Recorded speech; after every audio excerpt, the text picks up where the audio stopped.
Dentro de las estrategias de afrontamiento que puede llegar a tener, dentro de las estrategias psicológicas de afrontamiento que puede llegar a tener un deportista que está lesionado, hay múltiples. Algunas vamos a ver acá, otras las veremos en las clases presenciales, pero así como los kinesiólogos, los fisiatras tienen un montón de técnicas para poder abordar al deportista lesionado, desde el área psicológica hay un montón de cosas que se pueden hacer a la par de ir trabajando el área más física, ¿no? Se puede ir trabajando en algunas cuestiones del área psicológica.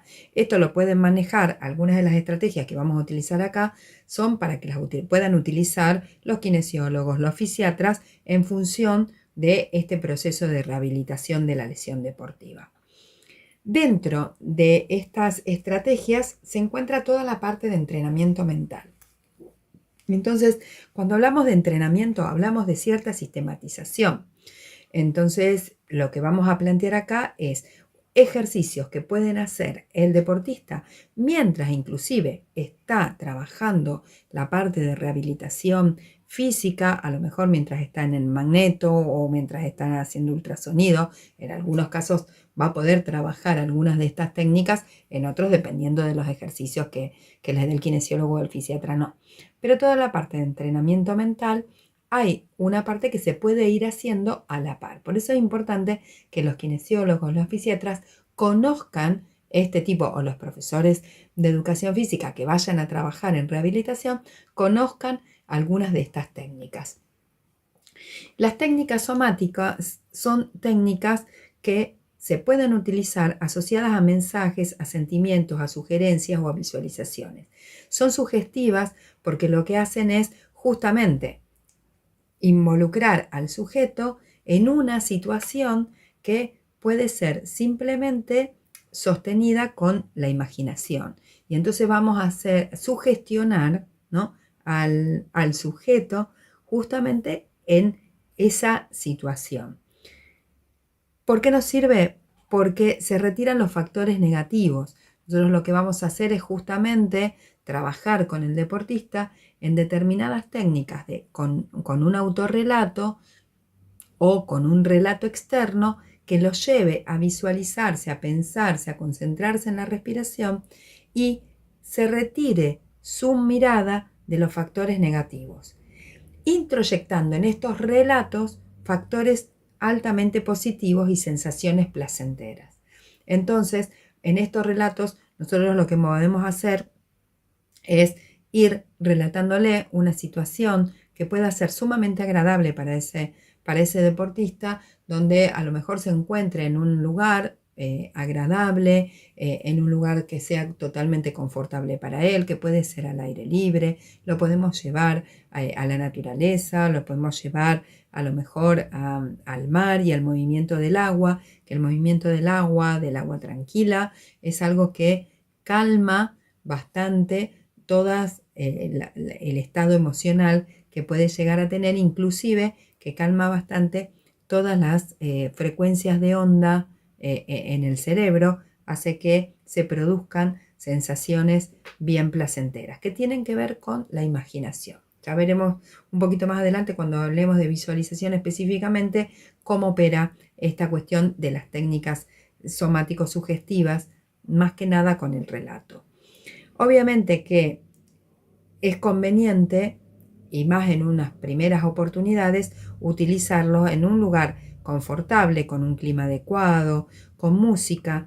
La música ayuda muchísimo y tiene que ser una música que sea acorde al relato, porque si ponemos una cumbia o no sé, música tecno al palo, difícilmente logremos un estado de relajación o un estado de concentración tal que nos permita relajar todo el cuerpo. La idea es que sea con un relato en una voz uniforme y tranquila, y que en la medida de lo posible que esté acostado el paciente. Por eso digo que a veces están haciendo magneto o están haciendo ultrasonido, y esto se puede trabajar justamente de esta forma. Otra parte del entrenamiento mental tiene que ver con la respiración, con controlar la respiración. ¿Qué es controlar la respiración?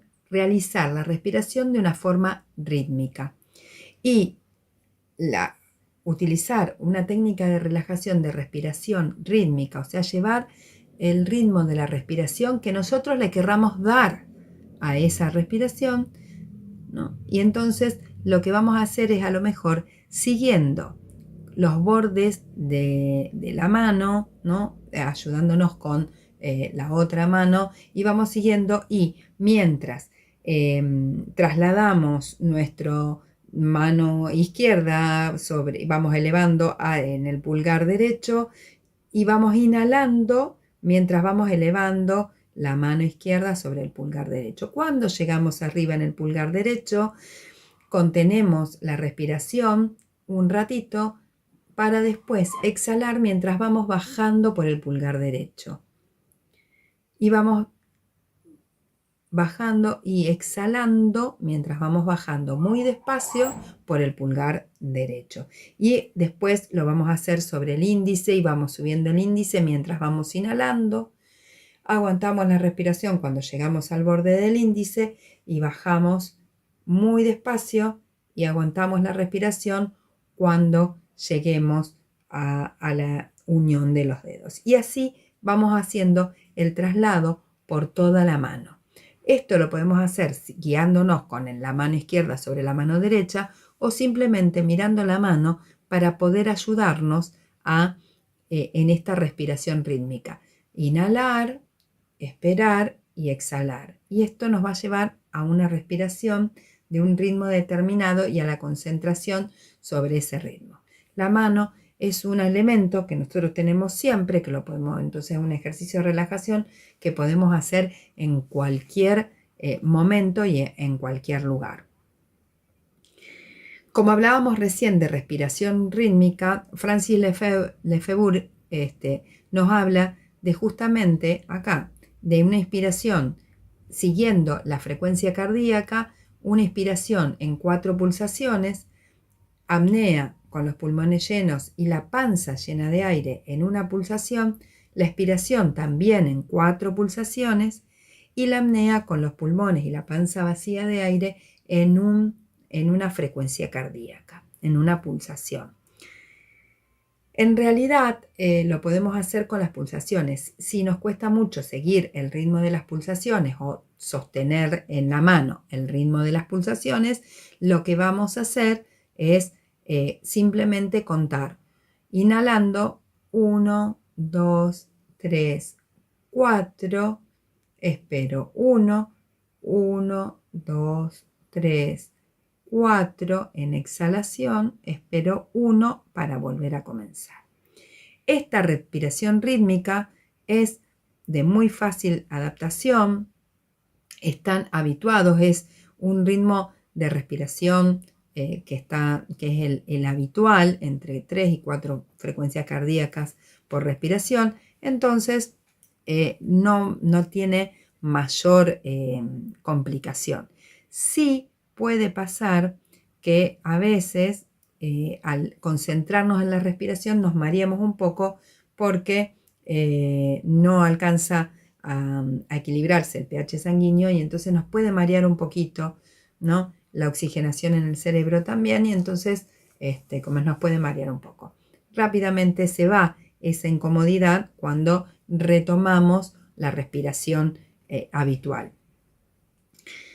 Este ejercicio es de respiración rítmica. No estamos hablando de un ejercicio de respiración, de relajación. Estamos hablando de respiración rítmica. Le doy un ritmo determinado a la respiración.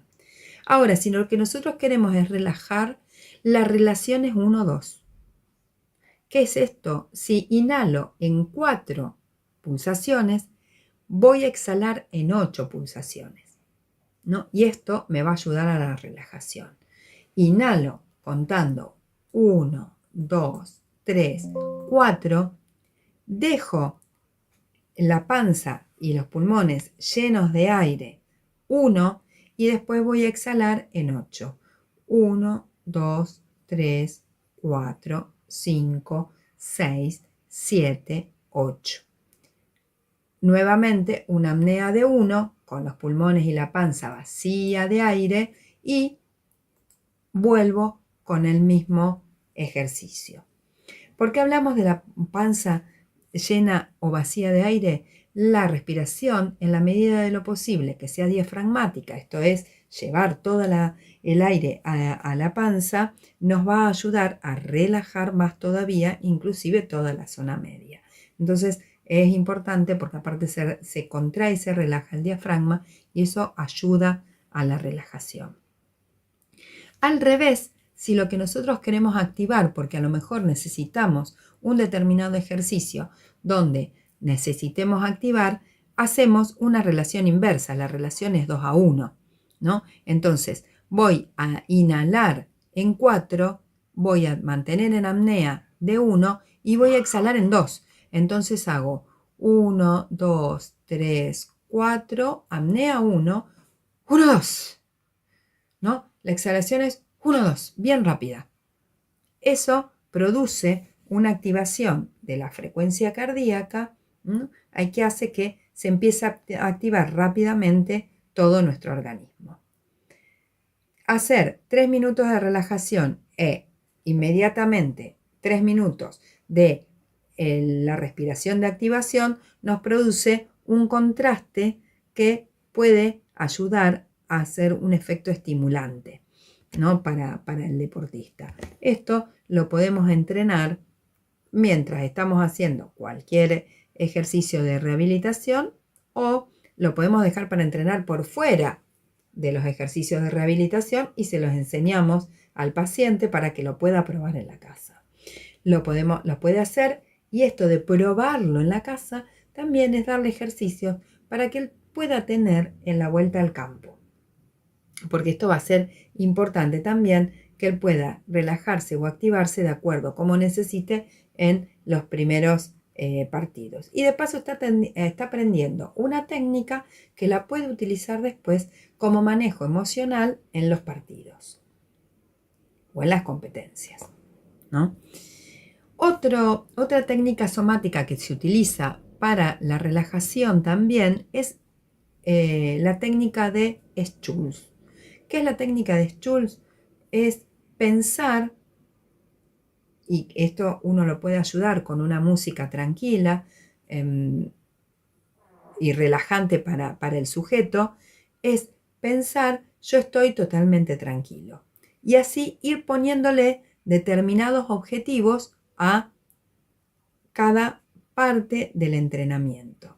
Esto es un entrenamiento un poco más largo, porque va a trabajar sobre las sensaciones de pesado y caliente, sobre las sensaciones, y es un ejercicio que lleva un poco más largo. Si el deportista se graba un audio que le ayude, lo puede hacer de forma solo. Si no, ustedes deberían, o quien esté llevando adelante este tipo de ejercicios, debería poder ir indicándole cuáles son los pasos a seguir. Entonces, un ejercicio para sedar, que es yo estoy totalmente tranquilo, y repetir esta frase en la medida que puede ir relajando todas las partes del cuerpo.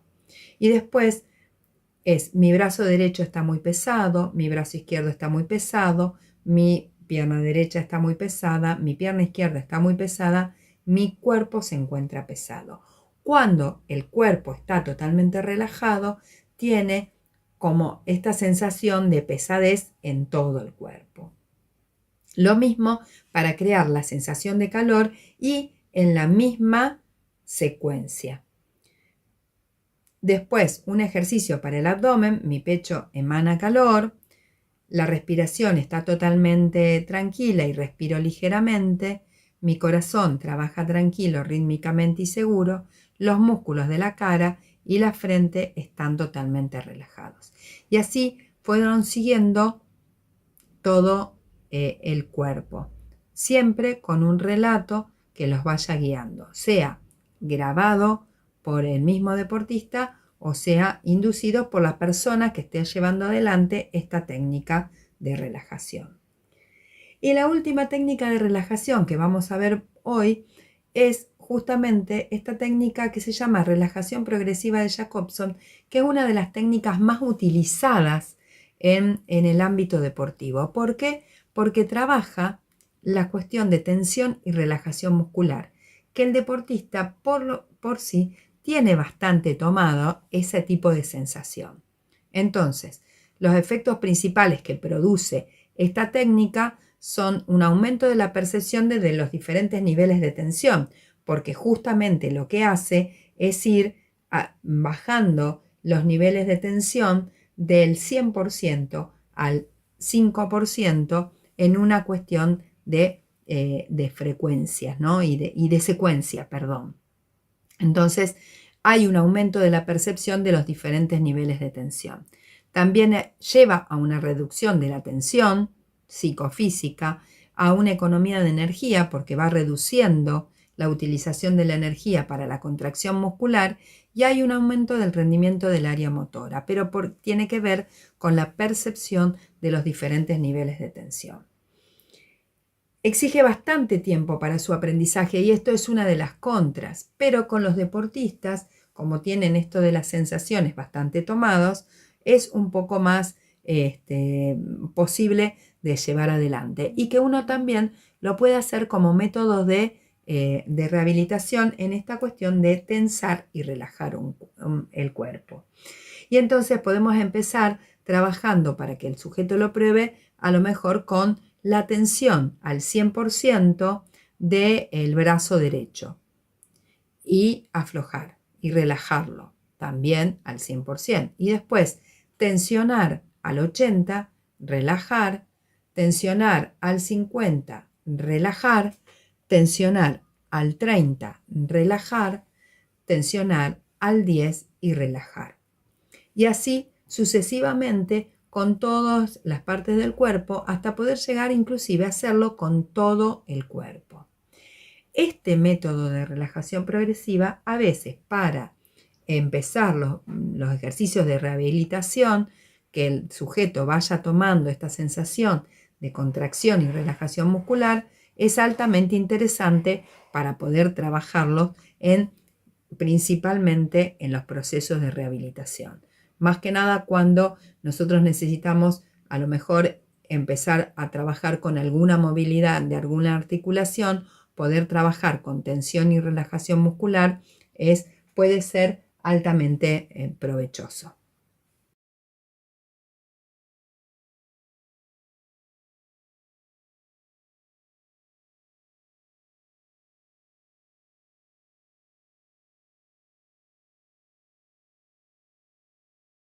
Las técnicas somáticas que veníamos hablando, se encuentra la visualización. La visualización también es sugestiva, ¿no? En esto que veíamos en el video anterior. Y lo que particularmente tiene esta cuestión de la visualización es que nos permite recrear cualquier imagen que nosotros tengamos ya incorporada y involucrar lo que es importantísimo de todo es involucrar a todos los sentidos y a todas las sensaciones que uno tiene cuando realiza esa situación, esa técnica deportiva, cuando está compitiendo, cuando imagina, a lo mejor estando en un lugar más distendido, como veíamos antes el mar o como puede ser un lugar en la naturaleza. Lo que tiene de importante es justamente que involucre a todos los sentidos y todas las sensaciones. Entonces, si estoy en la naturaleza y siento que estoy tomando sol, tengo que tener y sentir el calor del sol sobre la piel, ¿no? O si estoy realizando una determinada técnica o una situación o escena competitiva, ¿no? Cómo siento que están mis músculos tensionados para poder dar cuenta de esa técnica o de esa situación deportiva, el olor que siento en un momento de competencia o en un momento de entrenamiento, el gusto que tengo en la boca, si tengo la boca más o menos pastosa, es involucrar a todos los sentidos.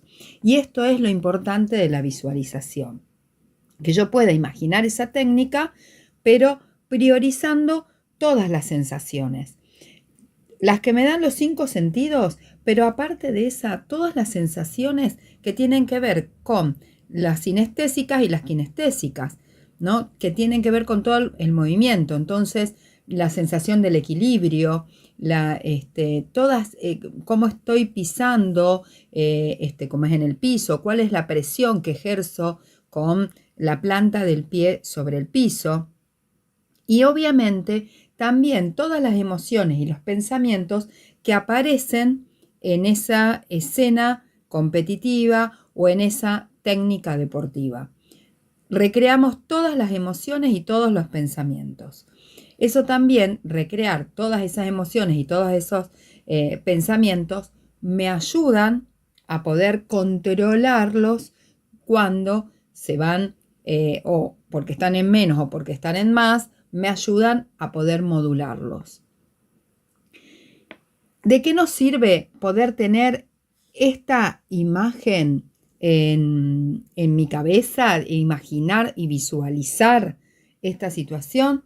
Porque activa la corteza premotora cuando nos estamos preparando para la acción, porque también activa la corteza prefrontal, que es el inicio de la acción. Ahí se activa toda la parte de la corteza prefrontal y toda la parte del cerebelo, porque es la que se activa durante el control de movimiento, cuando se da una orden específica. Ahora, esta visualización nosotros la podemos hacer en primera persona y que quedaría como si estuviéramos nosotros viendo cómo es el movimiento, vemos lo que vemos cuando hacemos el movimiento, o en tercera persona, que seríamos como una especie de espectadores de esa situación, ¿no? Estamos en la tribuna y estamos viendo la escena de la competencia.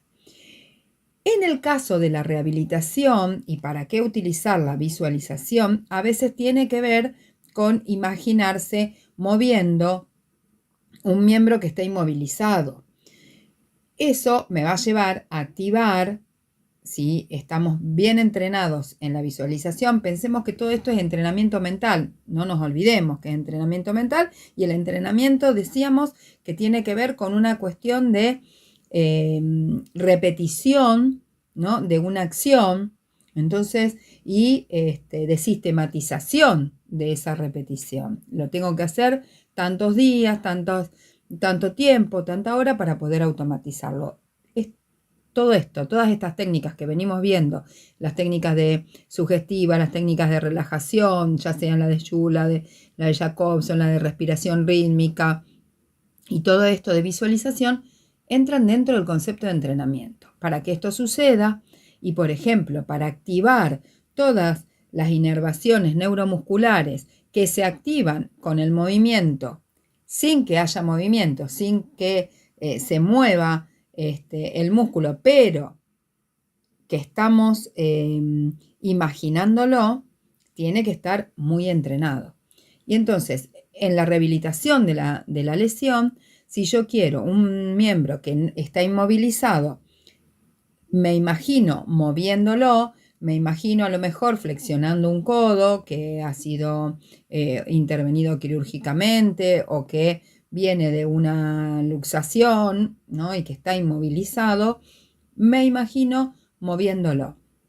Va a producir una tensión de toda la parte muscular, ¿no? Similar, obviamente que esto depende del nivel de entrenamiento que tengamos, similar a la que se produce cuando el movimiento se produce. Esto pasa porque nuestro cerebro no distingue lo que es fantasía de lo que es realidad. Y le empiezan a mandar, en la medida que nosotros lo estemos fantaseando, o sea, lo estemos imaginando, lo estemos visualizando, le empieza a mandar las órdenes al cerebro como si realmente lo estuviera haciendo. Y el cerebro reparte esas órdenes y esos impulsos nerviosos hacia los músculos, hacia las articulaciones, hacia los ligamentos, hacia todo lo que necesita activarse y moverse para dar cuenta de ello. Por eso es importante la visualización. Por un lado, porque ayuda al deportista a mantenerse en actividad en relación al deporte, a poder recrear escenas competitivas, a poder recrear la técnica deportiva para justamente seguir activando todos los mecanismos neuromusculares de esa situación, y también colabora en la rehabilitación de la lesión, justamente porque nos permite activar los músculos que pueden estar inmovilizados por un yeso o por lo que sea, por un cabestrillo en el caso del codo, por lo que sea, ayuda justamente a pensar en esa parte en el movimiento de esa parte. Inclusive cuando después de una cirugía empieza a necesitar moverse, lo que vamos a hacer es vamos a estar mandándoles órdenes para que contraiga y relaje los músculos. Esto nos va a facilitar toda la parte de rehabilitación al estar estimulando toda la zona que viene estando inmovilizada.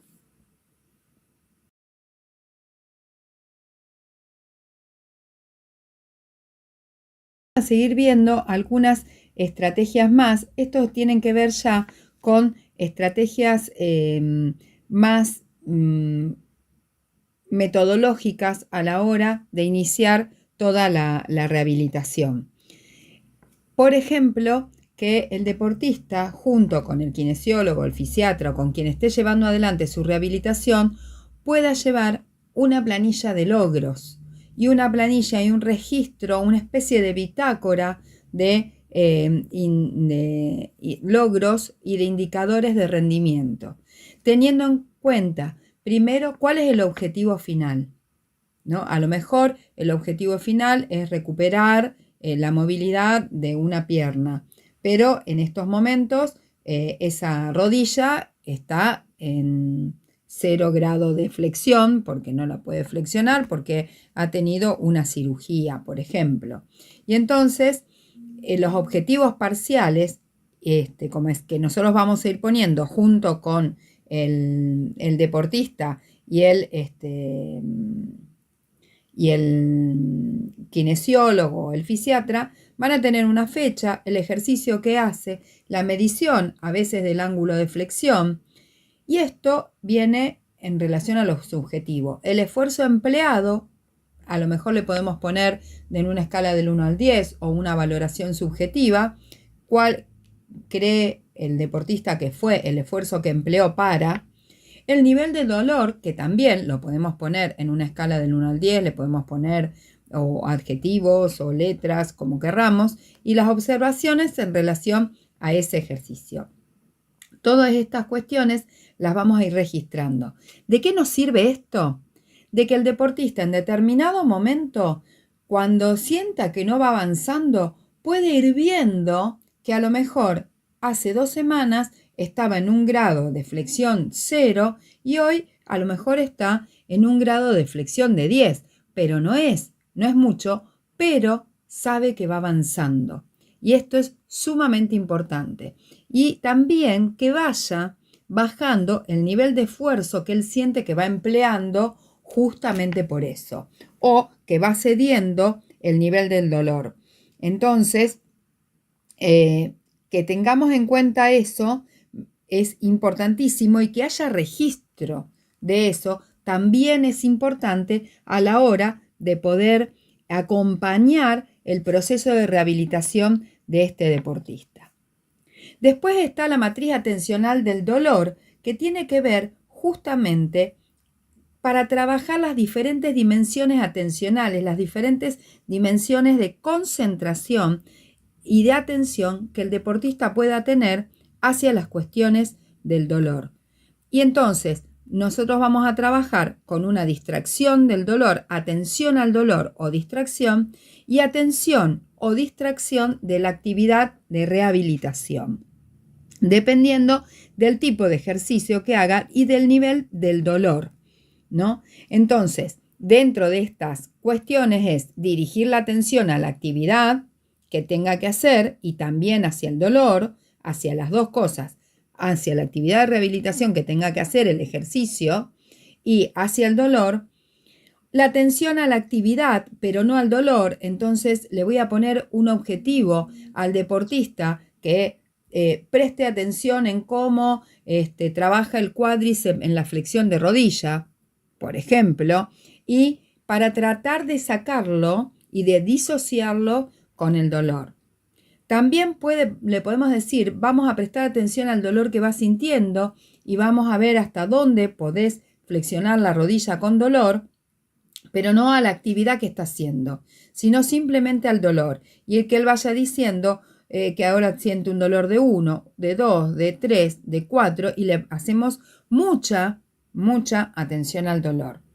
Y también están las estrategias que apartan la atención de la actividad y del dolor, donde a lo mejor lo que el sujeto puede hacer sea una actividad cognitiva. Mientras está haciendo esa actividad, tratamos de que se distraiga tanto de la actividad como del dolor. Obviamente que esto va a depender del tipo de actividad que está haciendo, porque si estamos haciendo una actividad de equilibrio, podemos tener un problema grande si no presta atención a la actividad que está haciendo. Entonces, dependiendo de la actividad que está haciendo, a lo mejor está trabajando con una máquina o a lo mejor el kinesiólogo o el fisiatra está trabajando manualmente y entonces va a haber actividad, va a haber dolor, pero el deportista puede estar trabajando, insisto, en una actividad de un juego cognitivo, de estos juegos de entrenamiento mental que hay en las redes, en cualquier aplicación, o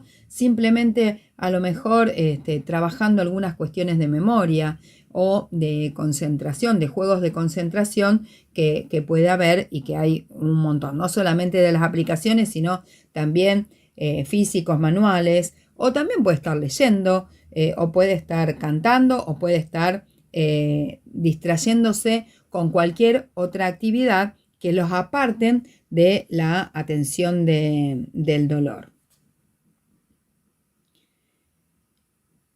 Tenemos que poder elaborar el miedo a la relesión. Y eso también es una problemática que puede aparecer y que nos lleva a pensar en esto de que la rehabilitación psicológica es posterior a la física. Pero lo vamos a dejar para un próximo video. Bueno, como habíamos visto en el video anterior, una de las cuestiones es poder elaborar el miedo en el deportista, principalmente el miedo a la relesión.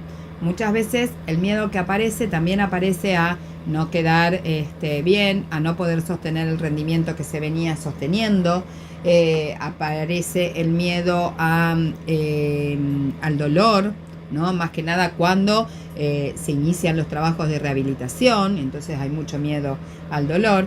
Y en estas cuestiones hay que poder elaborar ese miedo. Pero para poder elaborar ese miedo es necesario entender qué es el miedo y cómo aparece. El miedo, particularmente, es una sensación de angustia, como dice acá, provocada por un peligro real o imaginario. Y esto es importante porque en muchas oportunidades el deportista lesionado, ¿qué es lo que pasa?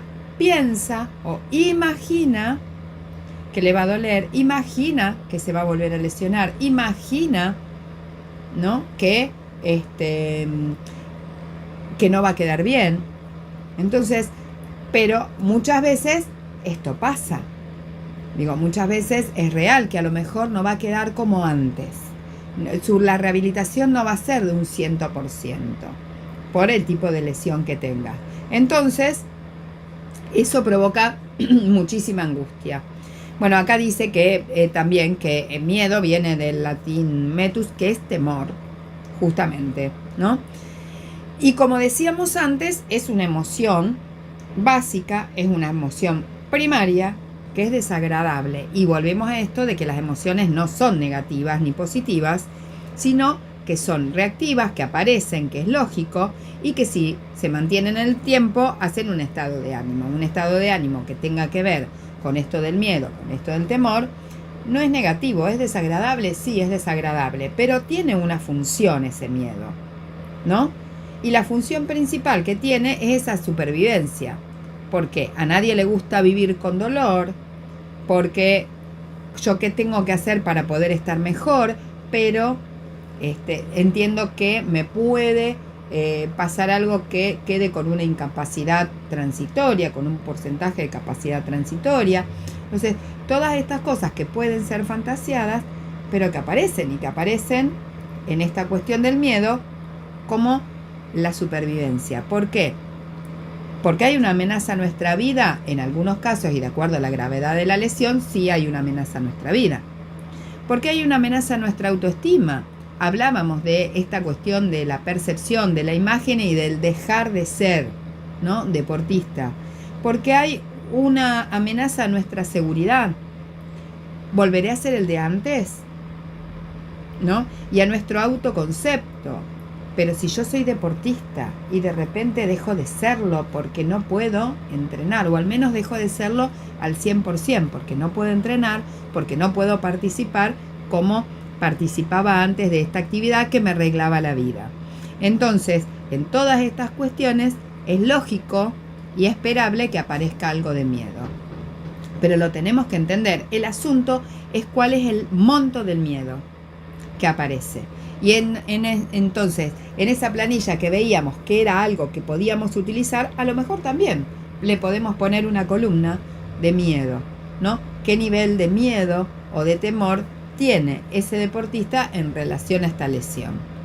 Porque está aquel que es miedoso y que tiene altos niveles de miedo y entonces el riesgo es muchísimo para él y entonces a lo mejor no se anima ni a apoyar el pie, ¿no? Con un esguince simple y no se anima a apoyar el pie, tiene mucho miedo que le duela, tiene mucho miedo de agravar la lesión, ¿no?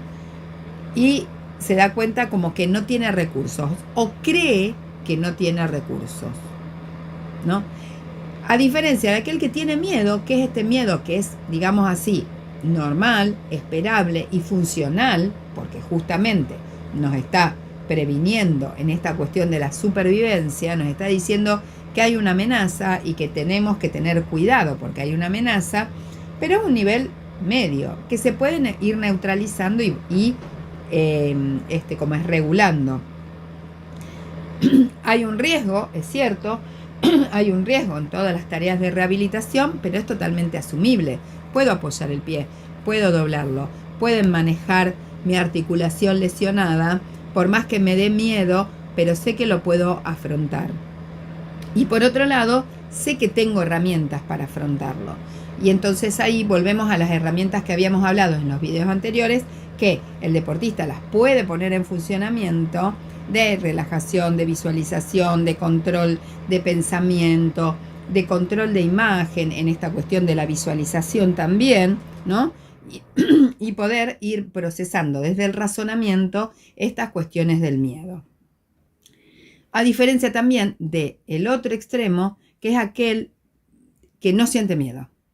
Entonces arriesga en demasía, ¿no? Como yo no tengo miedo, entonces arriesgo al 100%, y entonces es complicado trabajar con estos deportistas. Uno dice, ay, qué suerte, ¿no? Tengo a alguien que no tiene miedo y hace lo que sea. Sí, cuidado, porque puede hacer en exceso, porque no mide el riesgo, ¿no? Porque hay directamente una negación del miedo total y no mide el nivel de riesgo. Son personas que tienen altos niveles de narcisismo, ¿no? Y que a veces esconden un poquito de inseguridad abajo. Habría que poder empezar a escarbar un poco, pero justamente niegan el miedo.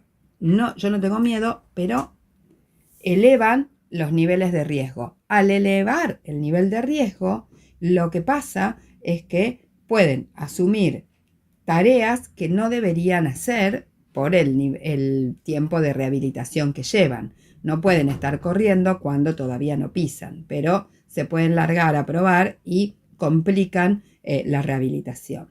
Entender que tanto el miedoso como el temerario son miedos disfuncionales y son miedos que nos pueden traer una obstaculización de la rehabilitación o una lentificación de la rehabilitación, es importantísimo para que ustedes lo puedan evaluar junto con el deportista.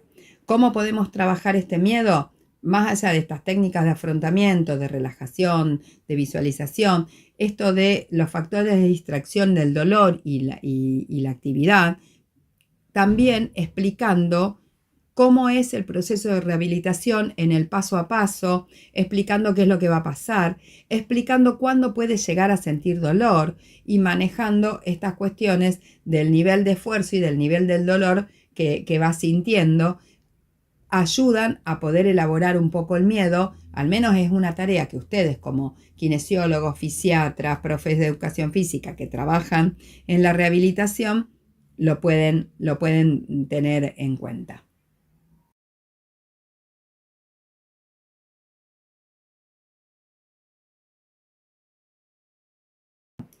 También tenemos aquellos deportistas que deben competir lesionados, que hay muchas lesiones que permiten seguir con la vida deportiva, aunque hay cierta y determinada modificación de esa vida deportiva, pero también hay que poder hacer salir al campo a esos deportistas que compiten lesionados. Dice deben porque muchas veces tienen obligaciones. En el caso de los deportistas profesionales, a veces tienen obligaciones de competir para sostener una beca, a veces tienen obligaciones de competir por un sponsor, para poder sostener los sponsors o por un contrato, ¿no? Y a veces hay otras lesiones que permiten que se compita, ¿no? En un deportista que es amateur, que no es profesional, que no es su estilo de vida, puede ser su estilo de vida, perdón, no es su medio de vida, el deporte, deciden competir igual porque, bueno, están lesionados, pero esa lesión no los imposibilita competir. Pero sí lo deben hacer con algún vendaje o alguna protección especial y por lo tanto debemos adaptarlos. ¿Qué es esto? Muchas veces los kinesiólogos dicen, no, bueno, pero para yo la competencia te estribo, ¿no? Yo la competencia te vendo para que te sientas más seguro, para que sostengamos esta articulación que no viene bien. Pero en el entrenamiento no, porque es importante que la articulación pueda, total, vos tener ciertos recaudos. Bueno, pero también está bueno estribar en una competencia para que el sujeto sienta la imposibilidad de movimiento que va a sentir con un estribaje o que sienta y vea cómo se va a modificar su movimiento, si es que se modifica o no, se modifican las sensaciones que el deportista tiene y entonces es importante que esto suceda en los entrenamientos previo a la competencia para que el deportista pueda adaptar a ese vendaje o a esa protección especial. Y por otro lado, el control de cargas de entrenamiento más la rehabilitación que se haga, que lo tenemos que tener en cuenta, porque muchas veces el deportista va y está una hora en el kinesiólogo, después se va a entrenar, o al revés, entrenó más una hora en el kinesiólogo y no tenemos en cuenta la carga horaria o la carga física que las dos actividades tienen.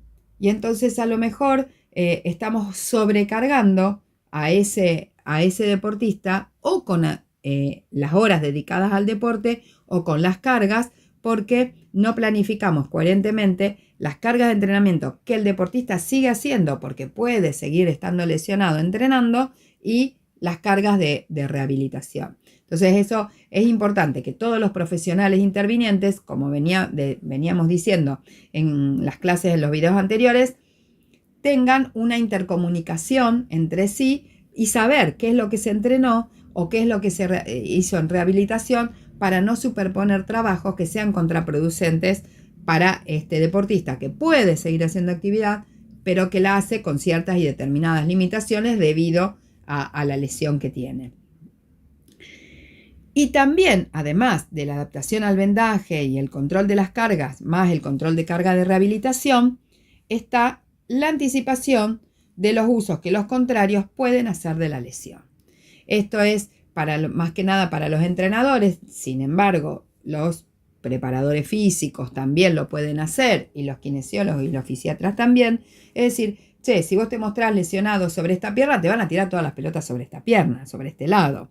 Si vos te mostrás lesionado en tal mano, y lo más probable es que apunten a agarrarte esa mano. Entonces, dependiendo del tipo de deportes que tengan, puede haber una utilización del rival y que está dentro del reglamento. Es decir, yo sé que le está costando desplazarse hacia la izquierda porque tiene una lesión en el tobillo izquierdo y le cuesta desplazarse o en la rodilla izquierda, y yo le voy a tirar todas las pelotas a la izquierda. Entonces está dentro de lo reglamentario y está dentro del uso que puede hacer el rival, de la ventaja que puede sacar el rival de competir con ese deportista lesionado. Y esto está bueno trabajarlo también con los entrenadores, porque a lo mejor puede haber alguna modificación de la táctica o alguna modificación de posicionamiento o alguna modificación de la técnica. Es un poco más difícil, pero puede haber alguna modificación en algo o en el elemento. A veces las raquetas, pueden cambiar las raquetas de acuerdo al tipo de lesión, por ejemplo en el tenis. Puede haber alguna modificación que pueda llevar a contrarrestar esa ventaja que puede llegar a tener el rival sobre como es el uso de esa lesión. Y otro punto que es importante poder trabajar con el deportista, aquellos deportistas que deben retirarse a partir de una lesión, o al menos retirarse del deporte como lo venían haciendo, ¿no? Entonces, el deportista que puede llegar a tener una lesión importante, una lesión, a veces una lesión medular, que debe retirarse totalmente del deporte que venía haciendo y pasa a ser un deporte no convencional, porque puede seguir haciendo deportes pero con otras características. Entonces, evaluar qué continuidad de la vida en el deporte que puede llegar a tener, o desde otros roles, de empezar a ser entrenador, de ser manager, de ser dirigente, de ser profesor de preparador físico, ¿no? Y capacitarse para ello, no cualquiera, pero puede empezar a tener otra vida en el deporte desde otro rol, o desde otra forma de hacer deporte, o desde otro deporte que sí le permita hacerlo con su imposibilidad física o con su realidad física.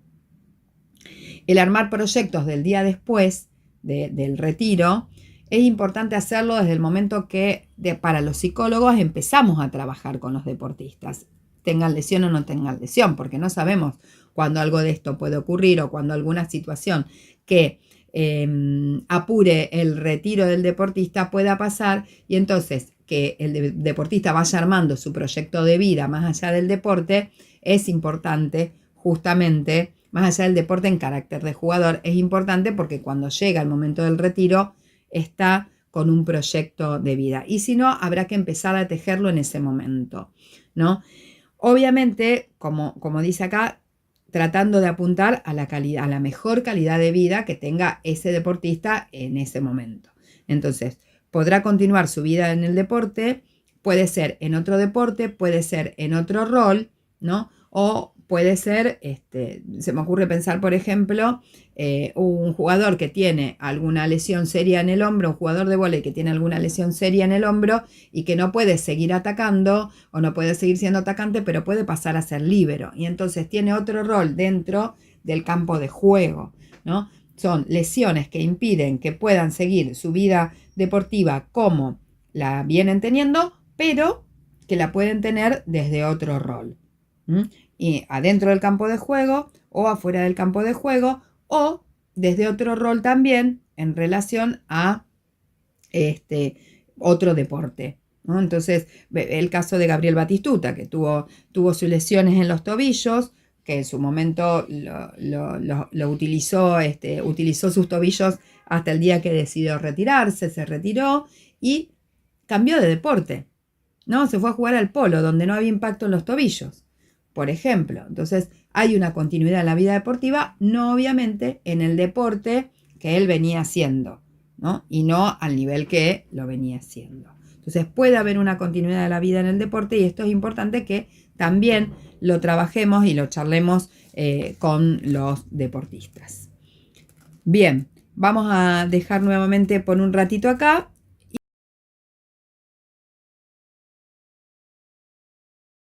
Bien, vamos a hablar hoy, ahora, sobre la Bien, vamos a hablar hoy, ahora, sobre la preparación a la vuelta al campo, ¿no? Ya sea a la cancha, ya sea a la pista, ya sea a la pileta, en el caso de los deportes acuáticos, es importante que nosotros también preparemos al deportista a volver al campo de juego. Ustedes como kinesiólogos, como fisiatras o como preparadores físicos o como entrenadores, que vayan teniendo en cuenta que ese deportista vuelve, ¿no?, a poder competir y que necesita prepararse e ir adaptando progresivamente las cargas de entrenamiento, ¿no? Entonces, por más que físicamente estén en condiciones de hacer un entrenamiento totalmente normal y totalmente habitual para lo que era antes de la lesión, hay que ir haciéndolo progresivo, porque el deportista tiene que poder adaptarse y tiene que poder ir elaborando el miedo, animarse cada vez un poquito más, adecuando la planificación de las cargas, ¿no?, ya sea en un deporte de equipo, ya sea en un deporte individual, y los descansos dentro de cada entrenamiento y durante el proceso. Porque a lo mejor hay que aumentar los niveles de descanso de ese deportista, que a lo mejor entrenaba todos los días y ahora no puede entrenar de entrada todos los días, pero ni siquiera desde el lado físico o muchas veces desde el lado psicológico. No puede volver a entrenar todos los días, pero porque no se anima, porque hay mucho miedo, ¿no? O descansos más prolongados entre ejercicio y ejercicio dentro del entrenamiento. Entonces hacen un entrenamiento habitual hasta la mitad del entrenamiento con todo el equipo, descansan un rato más y después retoman, obviamente sin enfriarse y todas las condiciones que tienen que tener, y después retoman la carga del entrenamiento que puede ser habitual. Y esto es algo que lo pueden ir regulando entrenadores con kinesiólogos y el deportista. Trabajar sobre las sensaciones que tiene el deportista. Estoy cansado, no me está costando, tengo miedo. Escuchar, ¿no?, digamos la escucha activa, esta que hablábamos en los videos anteriores. La creatividad en el entrenamiento y en estas cargas, porque muchas veces dice, bueno, ahí tenés que empezar a trotar 52 vueltas alrededor del campo de juego, porque eso cubre, entonces se aburren, obviamente que como están aburridos hay desgano, y cuando hay un aburrimiento y hay desgano, no tengo ganas de dar 52 vueltas alrededor del campo de juego, lo que puede pasar es que haya descuido. Y cuando hay descuido, hay una posibilidad de relesión o de otra lesión producto del descuido y de la relajación. Si está aburrido, no tengo ganas de hacer esto, entonces a lo mejor hay que ponerle algo creativo. Y si estamos hablando de un deporte con pelota, y bueno, aunque no pueda patear como lo hace habitualmente, y bueno, o no sé, en el hockey con el palo y bocha, que corra con el palo en la medida de lo que lo puede hacer. Entonces va a dar las 52 vueltas, pero a cada vuelta llega y hace un pase a un arquito, ¿no? Un pase chiquito o un pase, lo hacemos hacer algún movimiento que pueda y un pase. En ese punto le vamos poniendo algunas determinadas cosas, o por ejemplo cambiarles la marcha, y entonces a lo mejor decirle, acá vas a trotar suave, acá vas a trotar un poquito más fuerte, ¿no? Entonces en este largo trotas suave, en el largo que viene trotas un poquito más fuerte, después vuelves a trotar suave. Obviamente dentro de lo que pueda hacer, ir cambiándole las formas de la marcha, si puede hacer algún tipo de desplazamiento, si puede hacer unas variantes, ¿no?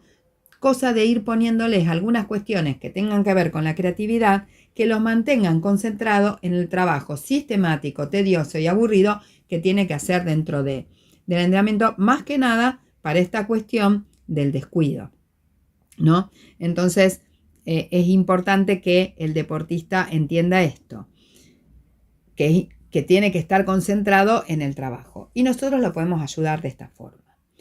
Manejar la importancia y las exigencias de la competición, más allá del tipo de partido que vayamos a jugar, el clásico. Bueno, pero vos vas a salir a la cancha por primera vez después de una lesión. Entonces para vos la importancia de este partido va a ser no ganar el clásico, que ya de por sí lo tiene, sino poder manejar que vos lo que necesitamos es que en estos 5 minutos que vos vas a estar adentro de la cancha hagas específicamente esto, nada más. Y no te vuelvas loco en esta cuestión de querer cumplir el rol que cumplías antes de la lesión porque estás volviendo de la lesión. Entonces, a lo mejor no es conveniente que vuelva en un clásico, lo más probable. Y entonces lo hacemos volver en un partido de poca importancia, o si tenemos la posibilidad de que juegue en una categoría de menor nivel y que pueda él adaptarse un poco más rápidamente a esta cuestión de volver al campo de juego.